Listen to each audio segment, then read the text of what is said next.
우리가 9월에 살펴보고 있는 룻기서는 한 가정의 불행으로부터 시작했습니다.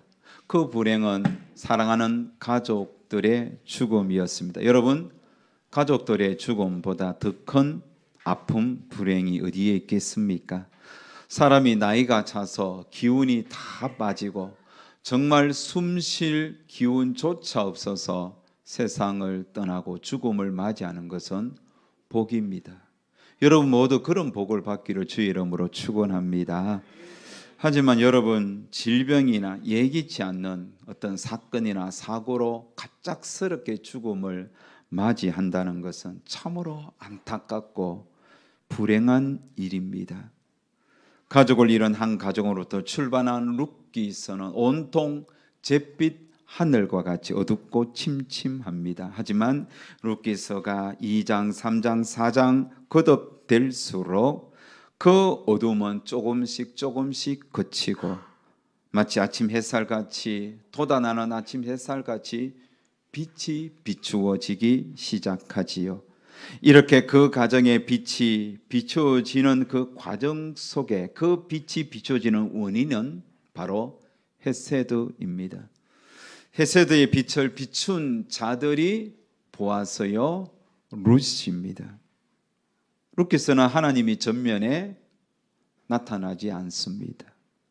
하지만 하나님은 배후에 무너진 가정을 일으키시기 위하여 어두침침한 그 가정의 빛을 비추기시기 위하여 하나님은 여전히 일하십니다. 여러분, 오늘 우리의 인생도 다르지 않습니다. 하나님은 우리의 삶에 보이지 않습니다. 하지만 부인할 수 없는 것은 우리의 삶의 배후에 하나님은 살아계셔서 오늘도 우리와 함께 하시고 우리와 동행하시고 우리의 삶을 복된 길로 역사해 주십니다. 왜요? 왜 그렇게 역사하세요? 우리의 삶에 좋은 것을 주시기 위하여, 우리의 삶에 은혜를 베푸시기 위하여 하나님은 일하십니다. 믿으시면 아멘 합시다. 이 은혜를 체험했던 다윗은 그의 노년에 이렇게 고백했습니다. 내 평생의 선하심과 인자심이 반드시 나를 따르니니 내가 여호와의 집에 영원히 살리로다. 하나님께서는 오늘 또 자기 백성들에게 그 시대나 지금이나 하나님은 가리지 않으시고 선대하시며 아낌없는 은혜를 베풀어 주십니다. 자기 백성의 삶에 긍휼과 자비를 베푸시기 위하여 하나님은 오늘도 주무시지 않으시고 졸지도 않으십니다.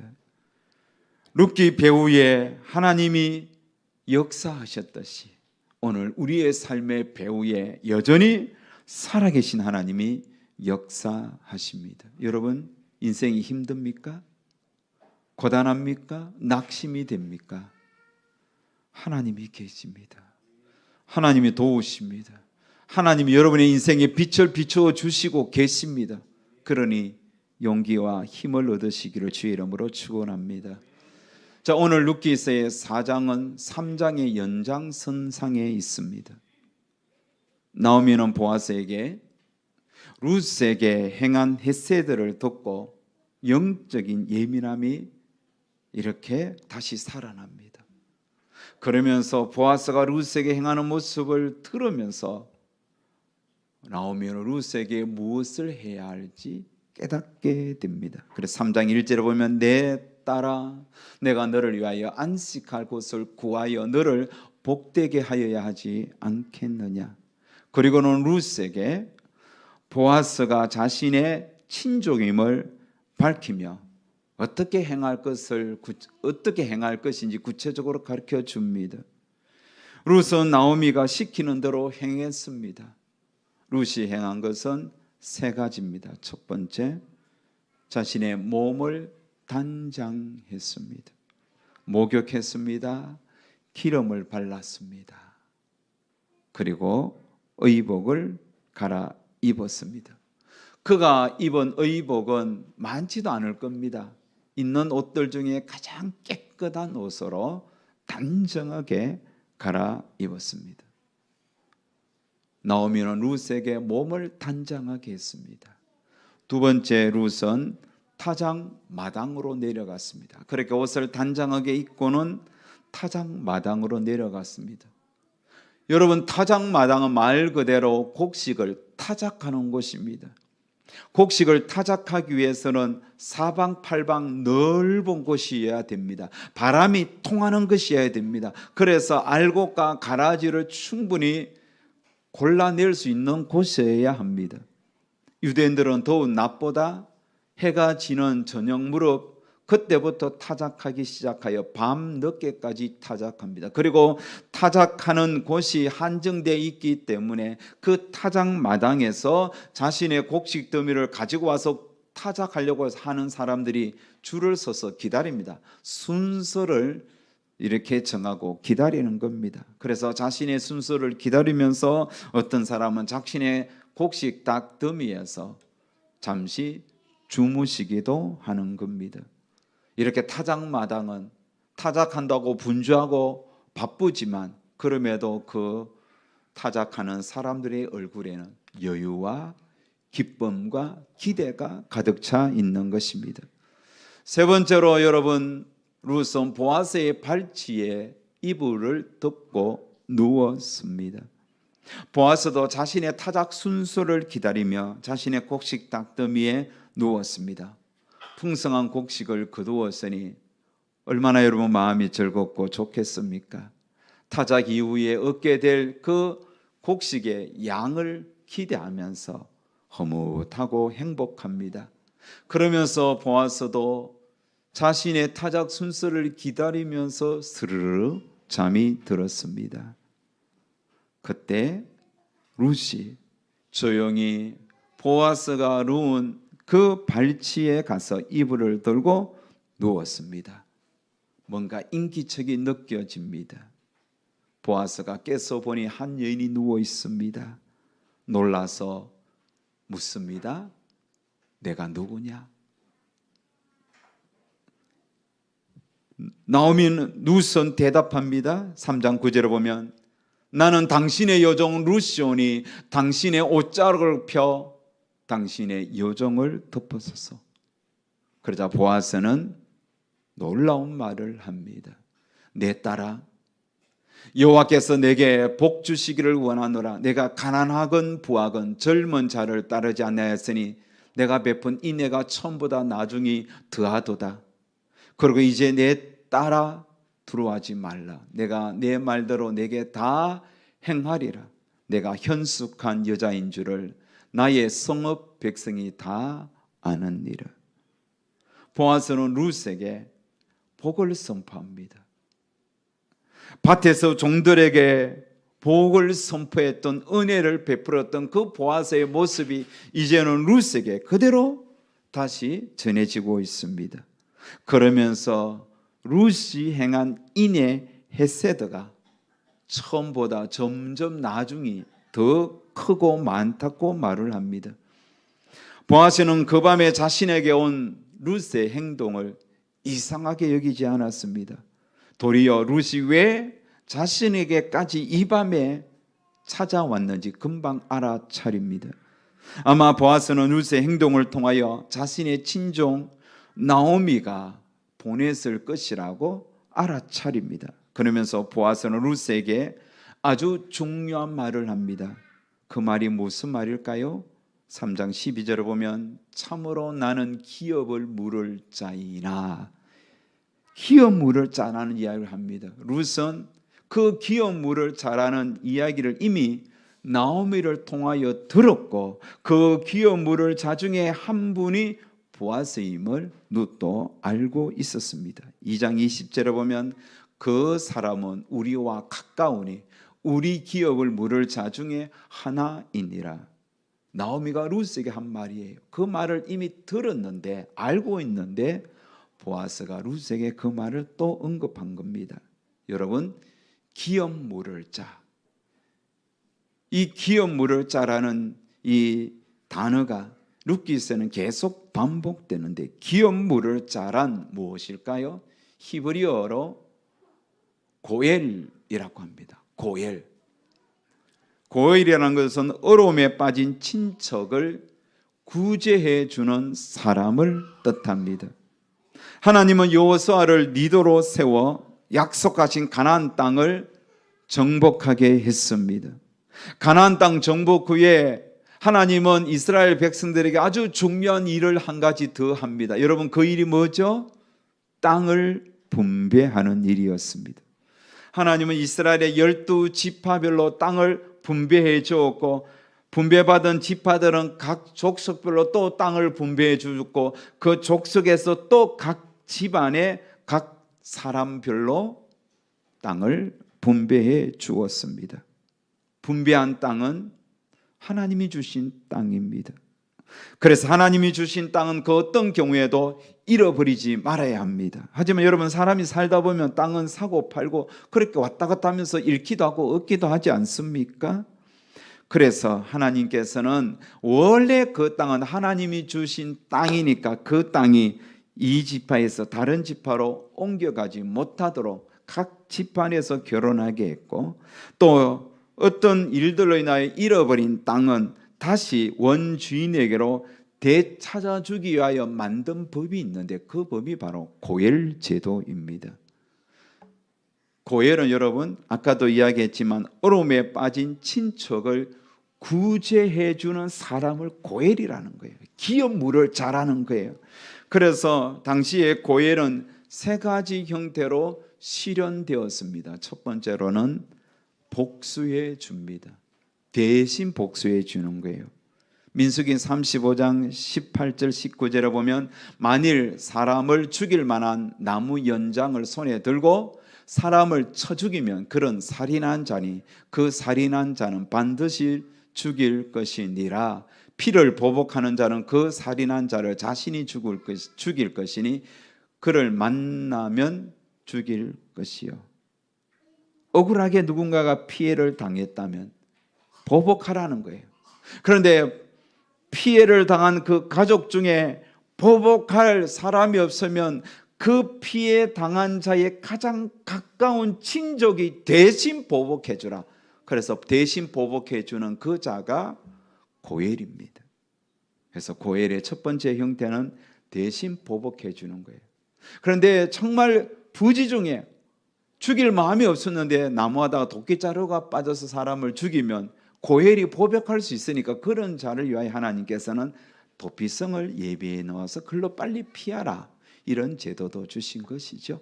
어쨌든 고엘은 첫 번째 사명은 대신 보복해 주는 거예요. 두 번째는 땅을 사줍니다. 대신 땅을 사주는 거예요. 경제적 어려움으로 누군가에게 땅을 팔았다면 그 집안의 땅은 잃게 됩니다. 그래서 그 땅을 가장 가까운 친척이 다시 사서 그 사람에게 되돌려 주라는 겁니다. 물론 여러분, 고엘이 땅을 사주지 않으면 희년이 되면 그 땅은 다시 원주인에게 돌아갑니다. 그러나 희년은 50년마다 반복되는 거예요. 일생에 희년을 한번 맞이할 정도입니다. 한번 희년이 가면 다음 희년은 50년의 시간이 걸리는데, 그 사이에 이런 땅을 잃게 되었을 때는 바로 고엘이, 가까운 친척이 그 사람의 땅을 사서 대신 갚아주는 것입니다. 그래서 레위기서 25장 25절에 보면, 만일 내 형제가 가난하여 그의 기업 중에서 얼마를 팔았으면 그에게 가까운 기업 물을 자가 와서 그의 형제가 판 것을 물을 것이라. 이렇게 땅을 다시 사서 대신 돌려주는 것, 이게 고엘의 두 번째입니다. 세 번째는 후손을 이어줍니다. 대신 후손을 이어줍니다. 어떤 집에 자녀가 없이 죽으면 그 집안의 대가 끊기잖아요. 그러면 그 집의 땅도 다른 사람에게로 넘어갑니다. 그래서 하나님은 그 형제들이 죽은 자의 아내에게로 들어가서 대신 아들을 낳아 그 죽은 형제의 대를 이어주게 했습니다. 신명기 25장 5절 6절에 보면 형제들이 함께 사는데 그중 하나가 죽고 아들이 없거든 그 죽은 자의 아내는 나가서 타인에게 시집가지 말 것이요 그의 남편의 형제가 그에게로 들어가서 그를 맞이하여 아내로 삼아 그의 남편의 형제된 의무를 그에게 다 행할 것이요 그 여인이 낳은 첫 아들이 그 죽은 형제의 이름을 잊게 하여 그 이름이 이스라엘 중에서 끊어지지 않게 할 것이니라. 여러분 보십시오. 고엘은 이렇게 대신 복수해주고 대신 땅을 사주고 대신 아들을 낳아줍니다. 여러분 이게 아무나 할 수 있겠습니까? 여러분 이거는 아무나 할 수 없는 게 이것을 하면 반드시 자기에게 손해가 옵니다. 손해를 각오하면서도 해주어야 하는 거예요. 그렇다면 이 고해를 할 수 있는 자격은 적어도 두 가지가 충족되어야 하는 거예요. 첫 번째로는 반드시 혈연 관계여야 합니다. 가까운 친척이어야 합니다. 다른 사람이 하면 안 돼요. 다른 사람이 하면 그거는 흑심이 있는 거예요. 반드시 가장 가까운 친척. 그리고 두 번째, 기업 물을 능력이 있어야 합니다. 빚을 갚아줄 수 있는 여유가 있어야 합니다. 자신도 먹고 살기 힘든데 어떻게 아무리 가까운 친척이라 할지라도 그 친족의 잃어버린 밭을 사서 어떻게 돌려줄 수 있겠습니까? 그러니 그것을 할 수 있을 정도로 여유가 있어야 하는 거예요. 사랑하는 여러분, 여러분들이 누군가의 잃어버린 기업, 재산을 다시 사서 돌려줄 수 있을 정도로 복을 많이 받아 부유한 자가 되시기를 바랍니다. 여러분 또 복을 많이 받아 누군가의 잃어버린 기업을 탁 사서 아무 대가 없이 회세들을 베풀 수 있기를 주의 이름으로 축원합니다.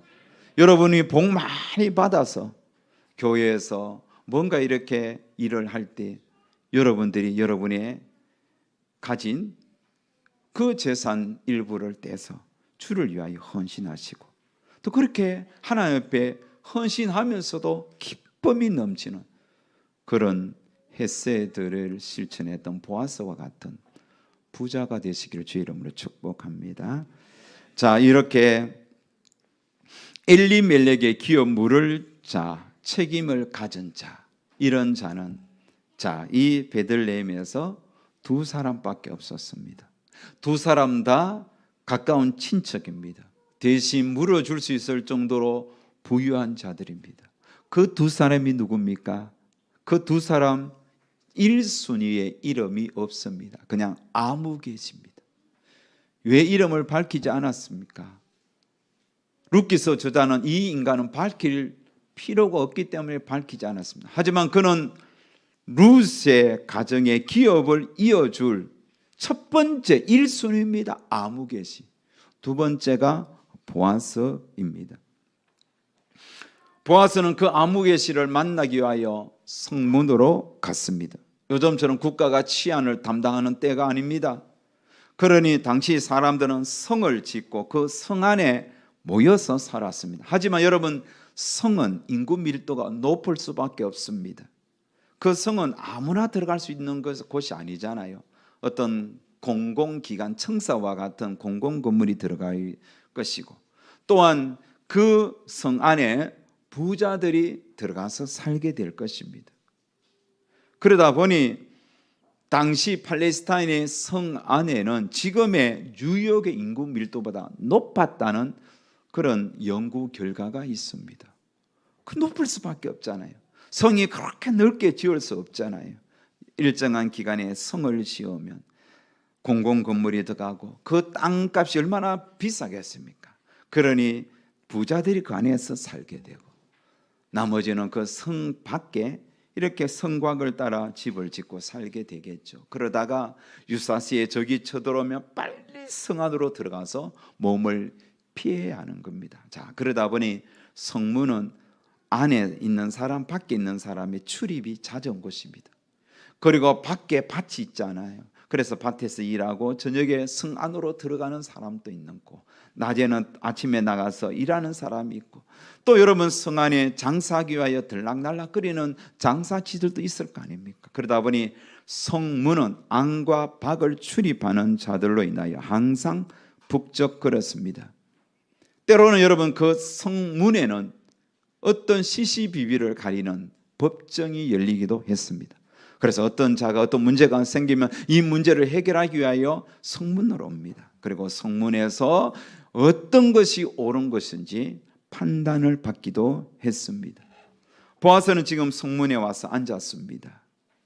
그 문제가 뭡니까?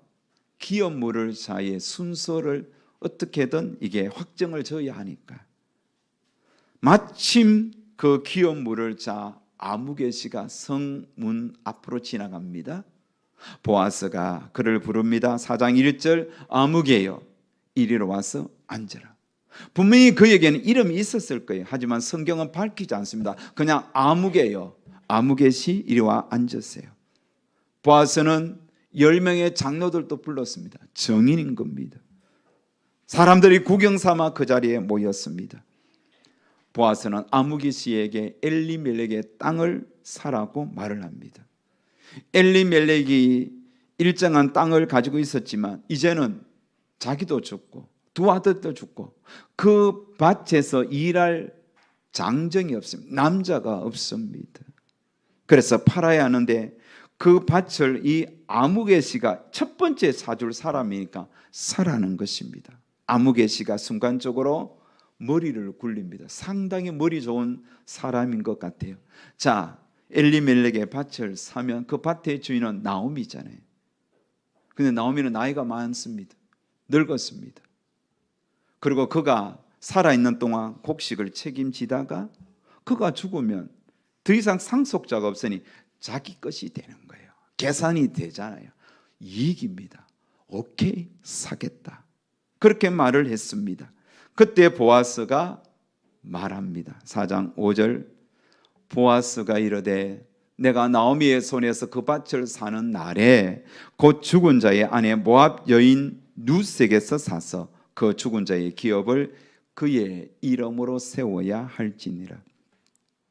아무개 씨는 죽은 말론의 아내 모압 여인 룻이 따라왔다는 사실들을 순간적으로 잊어버린 것 같습니다. 그래서 다시 짧은 순간 잔머리를 굴려봅니다.